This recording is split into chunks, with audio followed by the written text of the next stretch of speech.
안녕하세요. 변액보험 로보 어드바이저 펀드보 신광호 대표입니다.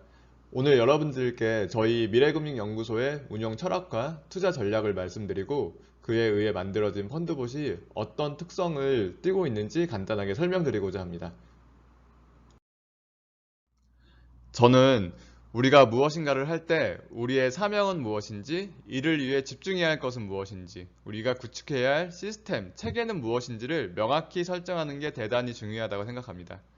저희 미래금융연구소의 미션은 분명합니다. 고객님의 연금을 연금답게 만들어 드리는 것입니다.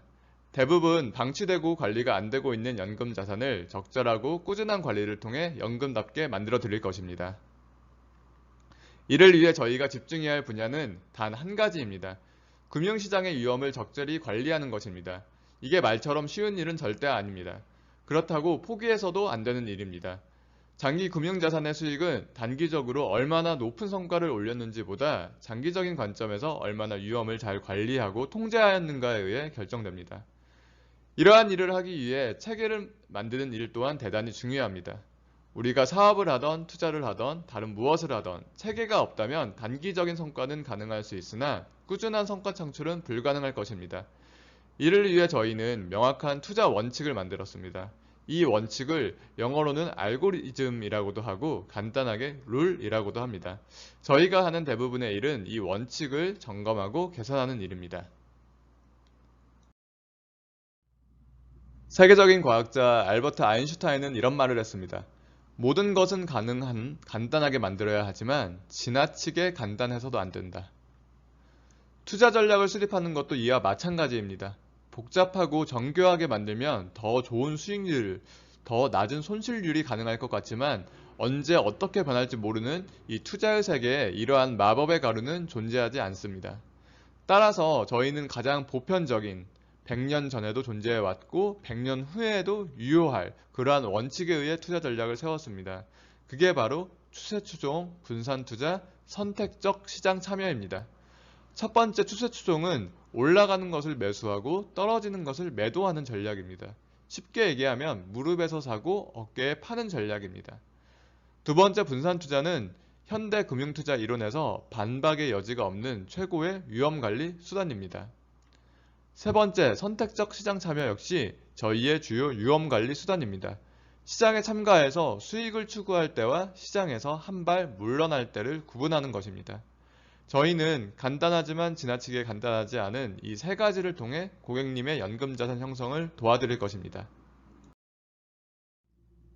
이 그래프는 메트라이프의 변액연금 상품을 펀드봇의 추천대로 매달 펀드를 변경했을 때를 시뮬레이션한 수익률과 인덱스 펀드의 수익률을 비교한 그래프입니다. 여러분들 눈으로 한번 쭉 살펴보시고 이 다음 페이지부터는 이러한 수익률 안에 어떤 통계적 특성이 있는지 살펴보도록 하겠습니다. 바로 다음 페이지로 넘어가도록 하겠습니다. 첫 번째 살펴볼 지표는 샤프 비율입니다. 일반적으로 펀드를 평가할 때 단순히 연한산 수익률이 몇 퍼센트인지 또는 누적 수익률이 몇 퍼센트인지만 따지기 쉽습니다. 하지만 샤프 비율은 내가 부담한 위험 대비해서 얼마나 수익을 많이 냈는지를 나타내는 지표이고 높을수록 더 위험 대비 성과가 좋다는 의미입니다. 예를 들어서 A, B 두 명의 투자자가 똑같이 10%의 수익을 기록했어도 A는 변동성이 낮은 우량 주식으로 수익을 기록하고 B는 상하한가를 막 왔다 갔다 하는 변동성 높은 테마주로 수익을 기록했다고 가정해 보겠습니다. 이때 A와 B의 샤프 비율을 계산해 보면 둘은 똑같은 수익을 기록했어도 변동성이 낮은 우량 주식으로 수익을 기록한 A가 B에 비해서 훨씬 낮은 위험을 부담했기 때문에 샤프 비율은 높게 나옵니다. 보다시피 펀드 포트폴리오가 개별 펀드들의 샤프 비율보다 많이 높다는 것을 보실 수 있습니다. 그만큼 펀드 포트폴리오는 일반 펀드들보다 부담한 위험은 적으면서 높은 수익을 나타냈다는 의미입니다. 다음은 월별 승률입니다. 이 그래프는 제가 많이 보여드린 그래프인데요. 10년이란 기간 동안 이 펀드가 매달 수익을 기록한 달은 몇 퍼센트가 되는지에 대한 통계입니다. 당연히 높을수록 좋고 펀드봇은 지금 보시는 바와 같이 채권의 수익률과 거의 이제 맞먹는 모습을 보실 수가 있습니다. 일반적인 주식형 펀드들 같은 경우에 한 60에서 한 50% 사이를 왔다 갔다 하고 있습니다. 다음으로 보실 것은 월별 평균 손익률입니다. 평균 손익률이라는 것은 월별로 수익이 났으면 그 수익의 평균값, 그리고 만약에 손해가 났다면 그 손해들의 평균값을 의미하는 것입니다. 일반 펀드들 같은 경우에 지금 보시면 보통 3% 내외의 수익률, 손실률을 기록을 하고 있습니다. 채권형 펀드 같은 경우에는 약 0.5% 내외의 수익률, 손실률을 기록하고 있습니다. 펀드복 같은 경우 위험을 관리하고 변동성을 통제하므로 주식형 펀드들의 수익률, 손실률보다는 낮지만 채권 펀드보다는 높은 형태를 띠고 있습니다. 위험을 적절히 통제하고 관리하고 있는 증거가 될 수 있을 것 같습니다. 우리가 통계를 관찰할 때 평균의 함정에 빠지기가 쉽습니다. 평균만 바라본다면 극단의 상황이 발생했을 때 쉽게 패닉에 빠지고 이성적인 행동을 하기 힘들어집니다. 그래서 이 10년이라는 기간 동안 한 달에 가장 많이 올랐을 때, 그리고 가장 많이 떨어졌을 때는 얼마나 오르고 얼마나 떨어졌는지를 한번 살펴보도록 하겠습니다. 주식형 펀드들은 지금 보통 10% 내외의 최고 상승을, 그리고 10% 내외의 최고 하락을 기록을 하고 있습니다. 신흥시장에 투자되는 브릭스 펀드 같은 경우에는 올랐을 때도 가장 많이 올랐지만 떨어졌을 때도 마이너스 18%나 기록을 하면서 가장 큰 변동성을 보여주고 있습니다. 펀드복 같은 경우에는 가장 많이 올랐을 때 5% 내외, 그리고 가장 많이 떨어졌을 때도 4% 정도를 보여주면서 역시 적절한 위험 관리, 그리고 변동성 관리가 이루어졌다고 평가해 볼 수 있겠습니다. 여기에는 안 나와 있지만 2008년도 금융위기 상황을 시뮬레이션 해보면 다른 모든 펀드들도 한 달 최대 손실률을 다들 경신을 하고, 펀드와 마찬가지로 최대 손실률을 경신해서 마이너스 8% 정도의 한 달 하락을 경험을 하게 됩니다. 지금 보시는 표는 각 펀드의 연도별 순위표입니다. 2010년도에는 가치 주식형 펀드가 수익률이 가장 좋았고, 유럽 주식형 펀드가 수익률이 가장 안 좋았습니다. 펀드봇을 보시면 평균적으로 3위 정도에 랭크되고 있습니다.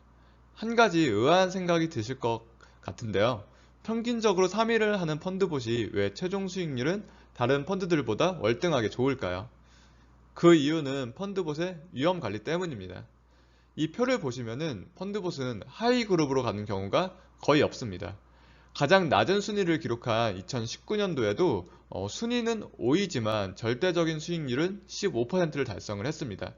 2019년도에는 주식이 들쭉날쭉하며 올라갔기 때문에 상대적으로 펀드봇이 주식 수익률을 다소 못 쫓아갔지만 그렇다고 손해를 본 것은 아닙니다. 지난 10년 동안 주식시장이 가장 좋지 않았던 2011년도 그리고 2018년도를 보시면은 펀드봇이 상위에 랭크되어 있습니다.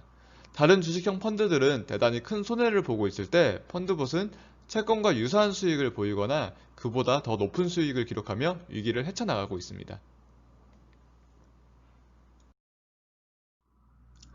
마지막으로 실제 저희 고객 수익률입니다.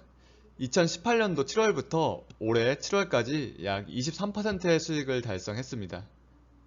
지금까지 통계적 특성을 보던 이 그래프를 보던 펀드복과 함께 한다는 것은 어쩌면 굉장히 지루한 투자를 하는 것과 마찬가지일 수 있습니다. 한 달 한 달을 따져보면 주식 변화에 비해 낮은 변동성으로 수익이 많이 안 나는 것처럼 느껴지실 수 있습니다.